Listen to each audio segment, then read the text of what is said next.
ارشاد فرمایا کہ محبوب علیہ السلام آپ ان لوگوں سے فرما دیں کہ اگر اللہ سے محبت کرنا چاہتے ہو تو میری پیروی کرو، میری غلامی کرو۔ قل ان کنتم تحبون اللہ فاتبعونی، آپ فرما دیں کہ اگر اللہ سے محبت کرنا چاہتے ہو تو میری پیروی کرو، یحببکم اللہ، اللہ تمہیں اپنا محبوب بنا لے گا۔ حضور نبی پاک صلی اللہ علیہ وسلم کی غلامی، حضور کی پیروی، نبی پاک کی محبت، سرور کائنات علیہ السلام کے دروازے کی گداگری، حضور کے درویزہ گر بن جانے سے، ثنا خواں بن جانے سے، نعت خواں بن جانے سے، نبی پاک صلی اللہ علیہ وسلم کے دین کے چوکیدار بن جانے سے، حضور کے دین کے طالب علم بن جانے سے، نبی پاک علیہ السلام کی اتباع کا سفر کرنے سے، حضور کی حدیث کا ذوق پیدا کرنے سے، بس کسی بھی طریقے سے نبی پاک سے بندہ جڑ کے حضور کی پیروی میں آ جائے، رب کا محبوب بن جاتا ہے۔ ایک بات اچھی طرح اپنے ذہن میں بٹھا لیں کہ اسلام بالکل فطرتی مذہب ہے، جبراً ہم سے کام نہیں کراتا۔ دل اللہ تعالیٰ کے دست قدرت میں ہے، رب چاہتا تو ہر کافر کا دل اسلام کی طرف موڑ دیتا، پابند کر دیا جاتا کہ اگر تم دین قبول کرو گے، دین پر عمل کرو گے تو فلاں فلاں چیز ملے گی، ورنہ نہیں ملے گی۔ آ جاتے لوگ پھر بھی، لیکن دین کی سب سے مضبوط گرہ محبت ہے۔ رب کہتا ہے تم اس طرح کرو، آؤ نا تو اللہ سے بھی پیار کرو، اور رب فرماتا ہے پھر میرے محبوب سے بھی پیار کرو، مجھ سے اور میرے نبی سے محبت کرتے ہوئے آؤ، پیار ہو تمہیں، تم عقیدت کے ساتھ آؤ، تمہارے دل مائل ہوں، تمہاری طبیعت مائل ہو، تمہارا ذوق ہو، طبیعت ہو۔ دیکھیں اور بات کو سمجھیں، ایمان کی تکمیل کے لیے نبی پاک علیہ السلام نے جو زاویہ دیا وہ دیا کہ تم ہر چیز سے بڑھ کے مجھ سے پیار کرو گے تو ایمان مکمل ہوگا۔ کاش کبھی ہم اس حدیث کی گہرائی میں اتر کر، بڑی معروف ہے، سب کو آتی ہے، لیکن کبھی اتر کر دیکھیں کہ تکمیل ایمان حضور کی محبت کیوں قرار پایا۔ اگر آپ بغیر محبت کے حضور کی طرف بڑھ رہے ہیں اور بغیر محبت کے دین کی طرف بڑھ رہے ہیں تو ہو سکتا ہے کہیں آپ محسوس کریں کہ میں مجبور کر دیا گیا ہوں، کہیں آپ محسوس کریں کہ مجھے اپنے آپ پر جبر کرنا پڑ رہا ہے، لیکن جب محبت ہو جاتی ہے تو محبت محبوب کی طرف کھینچتی ہے۔ محبت زبان پر محبوب کا نام جاری کرا دیتی ہے، محبت محبوب کے تذکرے پر بندے کو لگا دیتی ہے، ذوق بن جاتا ہے، شوق بن جاتا ہے، توانائی پیدا ہو جاتی ہے جذبات میں۔ پھر الفاظ کا ہجوم پاس نہ بھی ہو تو جذباتی الفاظ بن جاتے ہیں، پھر ترنم نہ بھی پوری ہو تو انسان کا ذوق ہی اس کے لفظ بن کے حضور کی نعت بن جاتے ہیں۔ شرط یہ ہے کہ محبت ہو۔ پھر ایک اور زاویے سے حضور نے اس بات کو سمجھایا، بخاری مسلم میں موجود ہے، فرمایا اگر تم چاہتے ہو نا کہ تمہیں ایمان کا ذائقہ ملے، ایک روٹی پیٹ بھرنے کے لیے ہوتی ہے، ایک روٹی مزیدار ہوتی ہے۔ پیٹ بھرنے والی روٹی بھی بندہ مجبور ہو تو کھا کے گزارا کر ہی لیتا ہے، لیکن ایک روٹی اس طرح کی آتی ہے کہ سالن سامنے آتے ہی آنکھوں میں خوشی آ جاتی ہے، تو کھاتے اس کا چہرہ بتاتا ہے۔ تو ایک ہے کھانا، ایک ہے ذوق سے جانا کہ اللہ کا شکر ہے میں مومن ہوں، یعنی مومن ہونے کا مزہ آ جانا، ذائقہ نصیب ہو جانا، لطف نصیب ہونا کہ میں مومن ہوں۔ حضور نے فرمایا تو تین چیزیں پیدا کر، تجھے اللہ ایمان کا ذائقہ عطا کر دے گا۔ ذائقہ ایمان یعنی مومن ہونے کا بھی مزہ، مسلمان ہونے کا بھی مزہ، ذائقہ ملے گا۔ وہ کیا؟ بخاری مسلم میں حدیث ہے، فرماتے ہیں تین چیزیں پیدا کر، ایک تو ہر چیز سے بڑھ کر رب رسول سے پیار کر، سامنے رکھنا، اپنے سامنے رکھ، سامنے رکھ اولاد کو بھی، مال کو بھی، اپنے اقتدار کو بھی، کرسی کو بھی، شہرت کو بھی، یہ بتا کہ یہ چیزیں پیاری ہیں یا دو قدم آگے بڑھ کے تجھے اللہ رسول پیارے ہیں۔ ہم تو تجربہ نہیں کرتے، لیکن حضرت عمر گھر سے تجربہ کر کے آئے تھے۔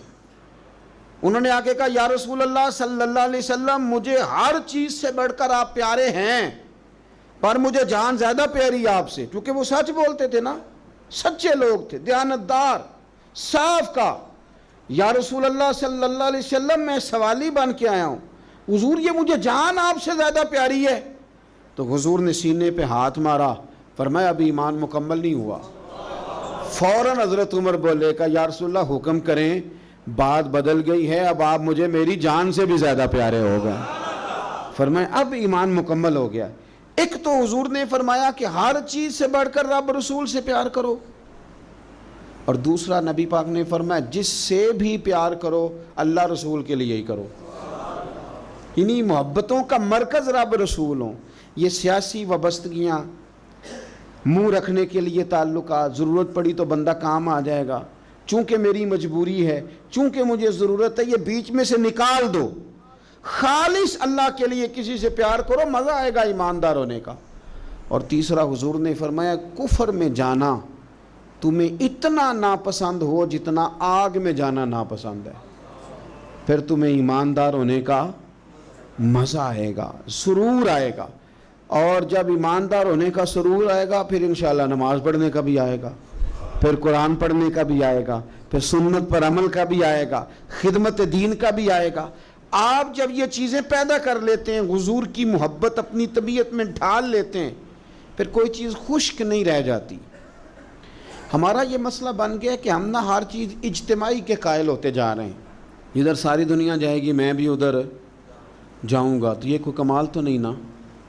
اور مرحوم اعظم نے تو کہا تھا اعظم ہمارے ہاتھ سے پیمانہ ہی گر گیا، حرب الحوث کے ہاتھ میں پیمانہ دیکھ کر، کہتے سارے ادھر چل پڑے تھے تو اب میں نے یہ رستہ چھوڑ دیا ہے، اب میں کسی وہ شاید فراز نے کہا تھا کہ شدت تشنگی میں بھی غیرت میں کشی رہی، بڑی پیاس تھی پر پھر بھی ہم نے غیرت سے پیا جو بھی پیا، شدت تشنگی میں بھی غیرت میں کشی رہی، اس نے جو پھیر لی نظر تو ہم نے بھی جام رکھ دیا۔ تو ساری دنیا جا رہی ہے تو پھر ہم نے جانا ہے، یہ تو بات ہی ٹھیک نہیں بھئی۔ اب سارے چونکہ کہہ رہے ہیں یکم ربیع الاول سے 12 ربیع الاول تو اظہار محبت کرنا ہے تو ٹھیک ہے میں بھی کر دیتا ہوں۔ یہ محبت جو ہے نا، محبت موسموں کی پابند ہے، یعنی یکم محرم سے 10 محرم تک محبت اہل بیت آپ کریں تو محبت اہل بیت تو ایمان ہے۔ آپ فقط یکم سے 12 ربیع الاول تک ذکر کریں تو یہ تو ایمان ہے۔ محبت یہ تو ہر وقت ہونی چاہیے تھی۔ اجتماعی محبت کا ماحول جو ہم بناتے جا رہے ہیں نا کہ اب ساری دنیا یہ بات کر رہی ہے تو لہذا میں بھی کروں تو یہ ٹھیک نہیں۔ کیوں؟ اس لیے کہ سارا مکہ جب مخالفت کرتا تھا اور معاذ اللہ ثم معاذ اللہ طرح طرح کی باتیں کرتا تھا، اس وقت عشق کے سب سے بڑے پیغامبر بن کے حضرت صدیق اکبر کھڑے ہو گئے تھے۔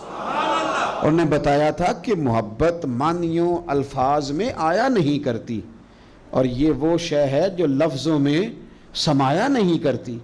ہم کیا اس کو اس طرح پابند کریں گے کہ پہلے سارے پیار کریں تو پھر ہم نے کرنا ہے؟ نہیں، کوئی کرتا تو نہ کرے نا، ہمیں تو پیار ہو گیا ہے مدینے والے سے، ہو گیا ہے تو بس ہو گیا ہے۔ ان لوگوں نے ہمیں بتایا ہے کہ یہ اس طرح کا ماحول نہ بناؤ کہ اب ساری دنیا چل رہی ہے تو میں نے بھی چلنا ہے۔ حضور کی محبت ایمان ہے۔ محبت جو ہوتی ہے نا وہ تو ڈھال دیتی ہے بندے کو، کچھ چیزوں پر مجبور کر دیتی ہے۔ حضرت عتبہ رضی اللہ تعالیٰ عنہ فرماتے ہیں ایک سادے سے، خوبصورت سے، میٹھے سے، تھوڑے جملے بولنے والے صحابی، کچھ لوگ اپنی سادگی میں مست رہتے ہیں، وہ بالکل ایسے نہ یکدم حضور کے سامنے کھڑے ہوئے آ کے تو عرض کرتے ہیں یا رسول اللہ صلی اللہ علیہ وسلم طبیعت مبارک ٹھیک ہے، چہرے پہ کمزوری ہے؟ تو محبوب نے فرمایا میں نے کچھ دنوں سے کھانا نہیں کھایا۔ فقر اختیاری ہے میرے نبی پاک کا، یہ دو جہاں کے شاہ ہیں، بس پاس کچھ رکھتے نہیں، اختیاری فقر ہے، بس کھجور پانی پہ گزارا ہے، کئی دنوں سے کھایا نہیں۔ صحابی نہ دوڑے گئے گھر میں، ٹٹولا سارے گھر کو، کوئی چیز نہیں ملی کھانے کی۔ دوست احباب سے پوچھا، کوئی چیز میسر نہ آئی۔ بنو قریظہ یہودیوں کا علاقہ تھا، ان کے باغات تھے، پہنچ گئے، ایک شخص سے جا کے کہا مزدوری ملے گی؟